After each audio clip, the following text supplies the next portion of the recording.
लोगों के final exams की ऑलमोस्ट एक्सपेक्टेड डेट शीट आ गई है। हमारे पास अब ऑलमोस्ट 30 दिन ही बचे हैं, यानी कि 1 महीना ही बचा है। अब मन में सवाल आते हैं कि 30 दिन में कैसे करें तैयारी हम बीटी यूपी के डी फार्मा फर्स्ट ईयर या डी फार्मा सेकेंड ईयर के फाइनल एग्जाम्स की।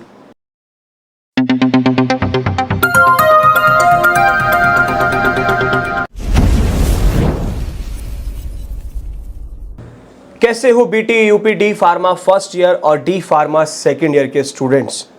आप लोगों के फाइनल एग्जाम्स की ऑलमोस्ट एक्सपेक्टेड डेट शीट आ गई है, जिसमें एग्जाम्स आपके 9 जून से शुरू होने वाले हैं।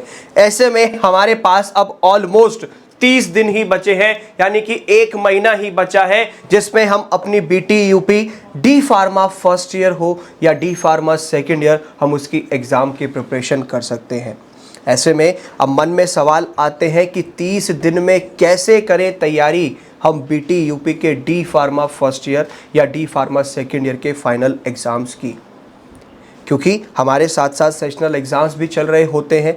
अब ये जो महीना है हमारा अप्रैल का, इसमें सेशनल एग्ज़ाम्स चले हैं, कहीं पर तो मई में भी चलेंगे। तो सेशनल एग्ज़ाम्स की प्रिपरेशन के साथ साथ फाइनल एग्ज़ाम की प्रिपरेशन अच्छे से हो जाए। और दूसरा सवाल मन में होता है कि जो हमारे फाइनल एग्ज़ाम की कॉपी होती है उसको हमें कैसे लिखना चाहिए, अपने आंसर को हम कैसे अट्रैक्टिव बना के आएँ या हम कैसे उसको लिख कर के आएँ, जिससे कि हमारे मार्क्स मिलने की जो परसेंटेज है वो बढ़ जाए और हमारे नंबर 70 से 80% तो आ ही जाए। आप अगर चैनल पर नए हैं, चैनल को सब्सक्राइब कर लीजिएगा। साथ ही साथ लेटेस्ट अपडेट्स के लिए डाउनलोड कीजिएगा फार्मेसी इंडिया मोबाइल ऐप। अगर मैं बात करता हूं कि जो हमारे फर्स्ट ईयर और सेकेंड ईयर में सब्जेक्ट्स हैं, फर्स्ट ईयर में हमारे 5 सब्जेक्ट्स हैं टोटल, जिसमें pharmaceutics, pharmacognosy, social pharmacy, pharmaceutical chemistry, human anatomy and physiology, जिसको हम HAP कहते हैं। और सेकेंड ईयर में है हमारा biochemistry and clinical pathology, pharmacology, hospital and clinical pharmacy, community pharmacy and management और फार्माकोथेराप्यूटिक्स, और लास्ट है हमारा फार्मेसी लॉ एंड एथिक्स। तो total D pharma second year में हमारे 6 सब्जेक्ट्स हैं।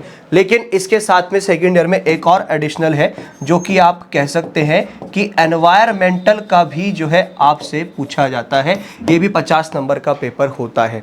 अब मन में सवाल आ जाता है कि हम अपनी प्रिपरेशन कैसे करें। तो सबसे पहले तो आप अपना सिलेबस देखें, जो भी आपके पर्टिकुलर सब्जेक्ट्स हैं, ठीक है जी। चाहे मैं बात कर लूँ सोशल फार्मेसी की, जो हमारा फर्स्ट ईयर में है, ठीक है। आप अगर सेकेंड ईयर में है, अगर आप तैयारी कर रहे हैं फार्माकोथेराप्यूटिक्स की, तो जो भी सब्जेक्ट्स हैं आपके जिस भी ईयर में हो, सबका सिलेबस एक बार देख लो, क्योंकि सिलेबस इतना इम्पॉर्टेंट होता है। जब भी टीचर आपको पढ़ा रहे होते हैं तो उसमें आपको या तो टॉपिक वाइज या फिर आपको चैप्टर वाइज इंपॉर्टेंट बता देते हैं कि भाई किस चैप्टर पे फोकस करना है, उस चैप्टर के किस टॉपिक पर फोकस करना है, जो आपके फाइनल एग्जाम के पॉइंट ऑफ व्यू से काफी इंपॉर्टेंट है। तो इसलिए सिलेबस को रीड आउट करना और उसको देखना बहुत जरूरी होता है। उसके बाद जो आपको करना है, जैसे मान लो आपका जो सिलेबस था, ठीक है, आपने वो अच्छे से चेकआउट कर लिया है, देख लिया है। मान लो आपके फार्मास्यूटिकल केमिस्ट्री में टोटल 13 चैप्टर्स हैं और उसमें से 5 चैप्टर ऐसे हैं जहां से परसेंटेज ज्यादा होती है कि क्वेश्चंस यहीं से पूछे जाते हैं, ठीक है। जैसे लिमिट टेस्ट आता ही आता है, ठीक है जी। आपकी जो ड्रग्स एक्ट करती हैं एंटी कैंसर के रूप में, वो भी आते हैं। CNS पे जो एक्ट करती हैं वहाँ से भी पूछा जाता है, हिमाटनिक एजेंट से भी पूछा जाता है। तो ऐसे आपको पता चल जाता है, जो टीचर्स आपको इंपॉर्टेंट भी बताते हैं, तो उसके अनुसार आप उसको जो है बेसिकली कंप्रेस कर सकते हैं अपने सिलेबस को। नेक्स्ट आता है मेक योर ओन नोट्स। तो नेक्स्ट आता है अपने नोट्स खुद बनाओ। जो भी आपके नोट्स हैं उनको खुद बनाइए। मान लीजिए ये आपका एक रजिस्टर है, आपको टॉपिक पढ़ाया जा रहा था, फॉर एग्जाम्पल डायबिटीज, ठीक है। आपको एक टॉपिक पढ़ाया जा रहा था डायबिटीज, तो डायबिटीज में आपकी जो है बेसिकली डेफिनेशन आ जाती है, ठीक है जी। उसके बाद उसके कॉजेस आ जाते हैं, ठीक है। सिम्टम्स क्या क्या होते हैं वो आ जाता है, और फिर उसके बाद में आपका ट्रीटमेंट आता है, ठीक है जी। और कभी कभार तो आपसे पैथोफिजियोलॉजी भी पूछ ली जाती है। पैथोफिजियोलॉजी समझते हो, यानी कि भैया ये बीमारी हुई है तो हुई कैसे है, ठीक है। तो ये सब चीज़ें जो है बेसिकली आपके बॉडी के अंदर कैसे डेवलप हुई है डायबिटीज, वो आपकी पैथोफिजियोलॉजी में आती है। तो इस तरीके से जब आप अपने नोट्स खुद बनाएंगे तो आपका 40 to 50% काम तो वहीं हो जाता है, क्योंकि जिस वक्त आप रिवीजन करने बैठेंगे, जिस वक्त आप रिकॉल करेंगे, ठीक है जी, कि मैंने क्या क्या पढ़ा था, उस वक्त ये अपने आप आपके माइंड में चलता रहेगा और आपकी तैयारी अच्छी हो जाएगी। इसीलिए अपने नोट्स खुद बनाना जरूरी है। और अब इतना समय नहीं है कि पूरा डिटेल में नोट्स बनाओ, बस पॉइंट टू पॉइंट बनाओ, यानी कि टू द पॉइंट नोट्स बनाओ। टॉपिक है उसमें पढ़ो, क्या चीज इंपॉर्टेंट है बस वही लिख लो, क्योंकि वही शॉर्ट नोट्स एक तरीके से आपके फाइनल एग्जाम्स में रिवीजन के लिए मदद करेंगे। साथ ही साथ अपना रिवीजन डेली बेसिस पर कीजिए, रोजाना अपना रिवीजन कीजिए। आप मान लो आपने सुबह 3 से 4 घंटे पढ़ाई करी, ठीक है, सुबह आपने 3 से 4 घंटे पढ़ाई करी है, ठीक है, या फिर आप लेक्चर लेके आए हैं अपने कॉलेज में, वहां पर आपके 3-4 सब्जेक्ट्स के बारे में पढ़ाया गया। अब जब शाम को आप पढ़ाई करने बैठेंगे तो उसको रिवाइज जरूर कीजिए। उससे आपको पता चलेगा कि कौन से तो ऐसे टॉपिक्स हैं जो आपके कंप्लीट हैं और कौन से ऐसे टॉपिक्स हैं जिसमें आपको डाउट है या आपको समझ नहीं आता है। तो उसको आप अपने टीचर से पूछिए या फिर आप उस टॉपिक को गूगल पे डालिए या यूट्यूब पे डालिए, तो आपको जो भी डाउट है वो आपका क्लियर होगा। वो पता कैसे चलेगा? जब नोट्स आपने खुद बनाए हैं और उसके बाद जब रिवीजन करने बैठे हैं तभी पता चल पाएगा कौन से टॉपिक्स आपको किस सब्जेक्ट के आते हैं और कौन से नहीं, या कौन से ऐसे टॉपिक जिनमें डाउट्स है जिनका क्लियर करना बहुत जरूरी है। तो वो रिवीजन जब डेली करोगे तभी पता चल पाएगा। साथ ही साथ में आप अपनी पढ़ाई 4 से 5 घंटे कीजिए, डेली 4 से 5 घंटे पढ़ाई कीजिए, ठीक है, डेली। वो बहुत जरूरी है, क्योंकि इससे क्या होगा, रेगुलरिटी बढ़ेगी आपकी, ठीक है जी, रेगुलरिटी बढ़ेगी। वहीं पर मैं कह सकता हूं कि कंसिस्टेंसी भी बढ़ेगी। साथ ही साथ आपकी जो एक कंसंट्रेशन है वो भी सुधरेगी, ठीक है, आप जो ध्यान लगा पाएंगे उसमें भी आपको काफी मदद मिलेगी, ठीक है जी। तो ये बहुत जरूरी है। 4 से 5 घंटा आप डेली पढ़ाई करेंगे। मान लो फर्स्ट ईयर के आपके 5 सब्जेक्ट्स हैं और आप 5 घंटा ही पढ़ रहे हैं, तो एक घंटा हर एक सब्जेक्ट को दीजिए, ठीक है, हर एक सब्जेक्ट को दीजिए। वो आपकी मदद करेगा और उससे आपकी प्रिपरेशन अच्छी होगी, ठीक है जी। फाइनल एग्जाम के साथ साथ आपकी ऑटोमेटिकली सेशनल एग्जाम की होती चली जाएगी। बीच बीच में सेशनल एग्जाम अगर होते हैं तो वो भी आराम से हो जाएंगे। नेक्स्ट, अब जो मन में सवाल आता है कि हमें अपनी एग्जाम में कॉपी कैसे लिखनी चाहिए, ये सबसे बड़ा सवाल है। अब आपने देखा होगा कि आप तो पढ़े हैं मेहनत से, 4-4, 5-5 घंटा, 8-8, 10-10 घंटा भी पढ़े हैं, लेकिन आपके मार्क्स कम है as compare to your friend. अब उस फ्रेंड ने ऐसा क्या लिख दिया, और वो फ्रेंड जो आपसे कम पढ़ाई कर रहा था, जो आपने एनालिसिस करा या जो आपकी बातचीत उससे हुई या जो आप उसके बारे में जानते हैं, स्टिल उसने आपसे मार्क्स ज़्यादा गेन कर लिया। तो उसका रीज़न है कि हम आंसर को लिख के कैसे आ रहे हैं।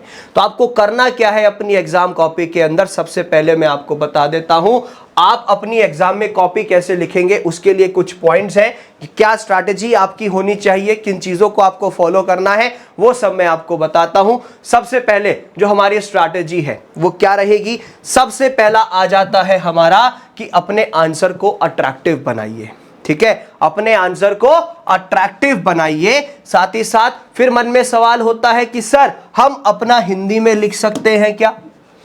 अभी मैं आपको आगे बताऊंगा कि आंसर को अट्रैक्टिव कैसे बनाना है, वो आगे मैंने आपको एग्जाम्पल के साथ दिखाया हुआ है, ठीक है।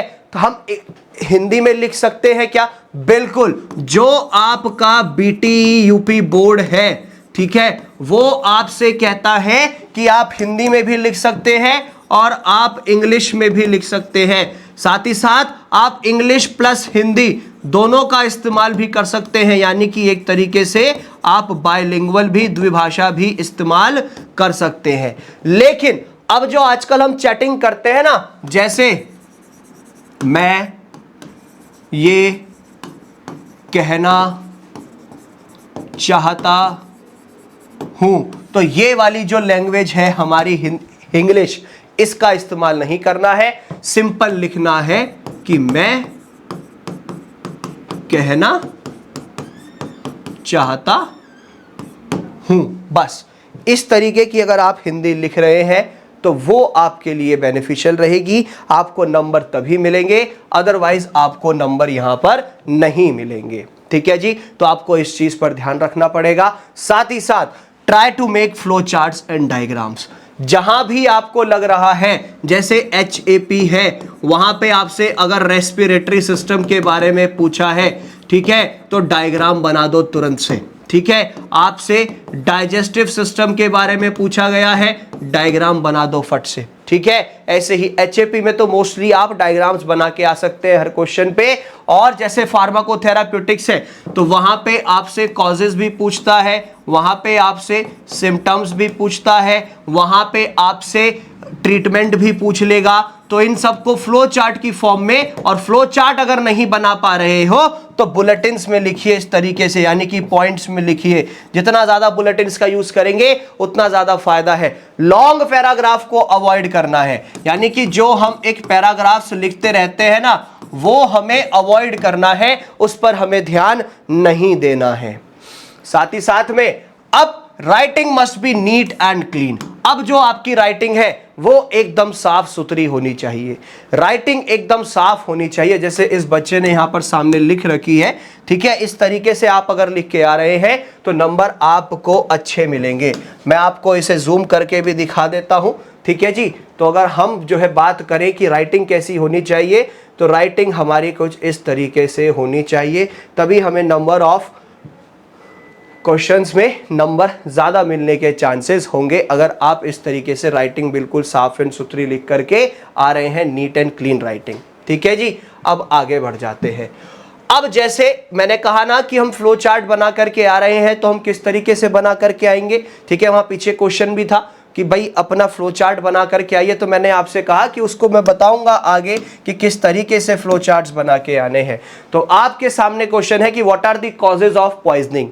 अब जो विषाक्तता होती है, जहर फैलता है शरीर में, तो उसके कारण क्या होते हैं। तो आप जो है सेंटर में लिख दीजिए कॉजेज ऑफ पॉइजनिंग, फिर उसके बाद 4 पॉइंट है, 5 पॉइंट है या 6 पॉइंट्स है, उनको आप इस तरीके से फ्लो चार्ट की फॉर्म में दिखा दीजिए, तो आपको नंबर जो है वो ज्यादा मिलेंगे। मान लो अगर ये क्वेश्चन 3 नंबर का होगा तो 2 नंबर तो आपके कहीं नहीं गए, और टीचर मोस्टली 90% 3 नंबर ही दे के जाते हैं, अदरवाइज 2 तो मिलने ही मिलने हैं। ठीक है, इस तरीके से आप अपने फ्लो चार्ट्स वहां पर बना करके आइए, तो ये आपके लिए काफी हेल्पफुल रहेंगे। अब आपसे क्वेश्चन पूछा जा सकता है, analyst the various areas of healthcare where a community pharmacist could play an important role।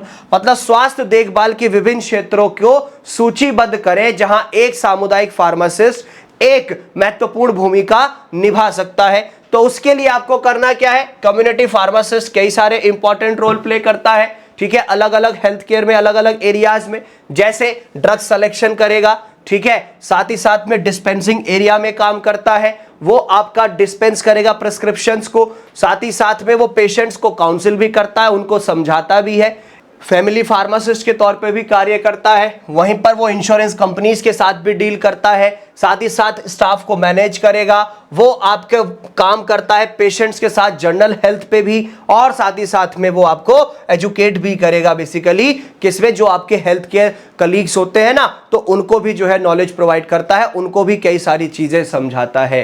ठीक है, तो राइटिंग आपकी must be neat and clean. देख, आपको लेखन अपना साफ सुथरा रखना है, और साथ ही साथ आपको रेड और ग्रीन पेन का इस्तेमाल नहीं करना। जो हमारे लाल पेन होते हैं ना, उसका इस्तेमाल आपको नहीं करना, और ना ही ग्रीन पेन का। क्यों? क्योंकि जो रेड पेन होता है वो आपके टीचर्स यूज करते हैं, ठीक है जी, और जो हमारा ग्रीन पेन होता है वो आपके जो डायरेक्टर होते हैं या जो प्रिंसिपल होते हैं वो इसका इस्तेमाल करते हैं। ठीक है, तो इसीलिए आपको लाल और हरे पेन का इस्तेमाल नहीं करना है, आप अपना ब्लू पेन यूज कीजिए, मोस्टली अपना ब्लू पेन यूज कीजिए, यही आपके लिए हेल्पफुल रहेगा। ठीक है, अपना ब्लू पेन यूज कीजिए। साथ ही साथ अब एक बारी आ जाती है प्रीवियस ईयर पेपर्स को सॉल्व करें। ठीक है, जितने ज्यादा से ज्यादा प्रीवियस ईयर पेपर सॉल्व करेंगे उतना आपके लिए बेनिफिशियल रहेगा। इससे पहले पेन को लेकर के एक पॉइंट और बता देता हूं। मान लो आपने आंसर लिखा, चाहे पॉइंट्स में लिखा है, ठीक है, और उसमें चाहते हो कि भाई यहां पे जो ये सेंटेंस है ये हाईलाइट होना चाहिए, तो आप उस पेन से अंडरलाइन कर दो। ठीक है, उस पेन से अंडरलाइन कर दो। और एक चीज और बताना चाहूंगा मैं आपको, मान लो आपने यहां पर लिख दिया, फॉर एग्जाम्पल क्वेश्चन था what are the causes of poisoning, ठीक है, यही आप आंसर में लिख रहे हैं। मान लो इसकी स्पेलिंग गलत हो गई तो हम क्या करते हैं, हम इस तरीके से काट देते हैं। ऐसे नहीं काटना है, सिंपल ध्यान देना है, या तो ऐसे लाइन बना दो या फिर इस तरीके से ऐसे कर दीजिए बस। और सबसे बढ़िया रहेगा सिंपल एक लाइन खींच दो तो इसके लगता है कि ये नहीं है, इसके आगे जो लिखा है वो कंटिन्यूएशन में है। हम क्या कर देते हैं, हम गुचड़ पुचड़ कर देते हैं इस तरीके से, तो इससे नंबर कटते हैं, टीचर जो है इरिटेट हो जाता है। इसका भी हमें खास ध्यान रखना है। ब्लू पेन है, किसी चीज को हाईलाइट करना है तो ब्लू पेन से ही अंडरलाइन कर दो, ठीक है, तो ये सबसे बढ़िया रहेगा। और एक चीज और, पेंसिल का यूज बिल्कुल भी ना करें, पेंसिल का इस्तेमाल मत करना, क्योंकि शीट्स कब चेक होंगी कुछ नहीं पता। पेंसिल टाइम के साथ साथ धीरे धीरे हल्की पड़ती रहती है, फीकी पड़ जाती है, पता लगा जो डायग्राम बना के आए या लिख के आए हो थोड़ा बहुत, वो जो है आपका गायब हो गया, तो नंबर क्या मिलेगा। इसीलिए पेंसिल का इस्तेमाल मत करो, ब्लू पेन यूज कर लो या ज्यादा से ज्यादा ब्लैक पेन का इस्तेमाल कर लो। प्रीवियस ईयर पेपर्स सॉल्व करो ज्यादा से ज्यादा। अब मन में सवाल आएगा कि प्रीवियस ईयर पेपर हमें मिलेंगे कहां पर, आपको ये फार्मेसी इंडिया मोबाइल ऐप से मिल जाएंगे, गूगल प्ले स्टोर से डाउनलोड कर सकते हो। और साथ ही साथ आपको मैं एक वेबसाइट बताता हूं, pharmacyindia.co.in। आप इस वेबसाइट के माध्यम से जो आपके प्रीवियस ईयर पेपर्स हैं, ठीक है, जो आपके प्रीवियस ईयर्स पेपर हैं, बीटी यूपी के डी फार्मा फर्स्ट ईयर हो या सेकेंड ईयर, वो आपको मोबाइल ऐप और हमारी इस वेबसाइट पर भी मिल जाएंगे, बिल्कुल फ्री मिलेंगे। तो आप अपनी प्रिपरेशन अच्छे से कर सकते हैं। साथ ही साथ में अब तैयारी कहां से करें, ये हमारा मन में सवाल आ जाता है। नोट्स कहां से बनाएं, समझ नहीं आता कि हम नोट्स कैसे बनाएं, ठीक है, आज तक कभी बनाए नहीं है, स्पेशली जो फर्स्ट ईयर में होते हैं। एमसीक्यूज क्वेश्चन की तैयारी कहां से करें, हम मॉडल पेपर की तैयारी कैसे करें, मॉडल पेपर कहां मिलेंगे जिससे कि हमारे फाइनल एग्जाम की प्रिपरेशन और बेहतर हो सके, तो ये सब आपको हमारे pharmacy India live YouTube channel पर, इसी चैनल पर मिल जाएगा। अगर आप चैनल पर नए हो तो सब्सक्राइब कर लीजिएगा, सारी डिटेल्स यहां पर मिलती हैं आपको। जो भी आपकी क्वेरी है, चाहे वो नोट्स बनाने से संबंधित हो या फिर वो आपकी मॉडल पेपर से संबंधित हो, प्रीवियस ईयर पेपर से संबंधित हो, ठीक है, और वीडियो लेक्चर से संबंधित हो, सारी जानकारी आपको यहाँ पर इस ऑफिशियल, हमारा ये ऑफिशियल यूट्यूब चैनल है, इस पर मिल जाएगी। प्रिपरेशन आपकी अच्छी हो जाएगी, ठीक है जी। वहीं पर साथ ही साथ में मैं आपको रकमेंड करता हूँ star BT UP model paper, D pharma first year हो या डी फार्मा सेकेंड ईयर हो, सभी सब्जेक्ट्स हमारे पास अवेलेबल हैं। फार्मेसी इंडिया मोबाइल ऐप से भी ले सकते हो और कैश ऑन डिलीवरी आपको अमेजॉन और फ्लिपकार्ट पर भी मिल जाएगी। लिंक्स नीचे डिस्क्रिप्शन में दिए गए हैं। इनके अंदर आपको chapter wise solve papers, previous year solve papers, multiple choice questions, filling the blank, सब आपको इसके अंदर मिल जाएगा। बीटी यूपी के लेटेस्ट एग्जाम पैटर्न के ऊपर इसको डिज़ाइन किया गया है, तो इन्हें आप ऑर्डर कर सकते हैं। लिंक्स नीचे डिस्क्रिप्शन में दिए गए हैं। तो ये थी हमारी स्ट्रैटेजी कि हम 30 दिन में कैसे बीटी यूपी के फाइनल एग्जाम्स की प्रिपरेशन कर सकते हैं, जिससे कि हम अच्छे नंबरों से 70 से 80% नंबरों के बीच में कम से कम हम अच्छे से पास हो जाएं। तो इन स्ट्रैटेजीज को अगर आपने फॉलो कर लिया अच्छे से, तो आपके मार्क्स बिल्कुल अच्छे आएंगे और आप सही नंबरों से भी आगे पास हो जाएंगे। और फिर ये प्रिपरेशन आपके जो आपका एग्जिट एग्जाम है उसमें भी आपको मदद करेगा।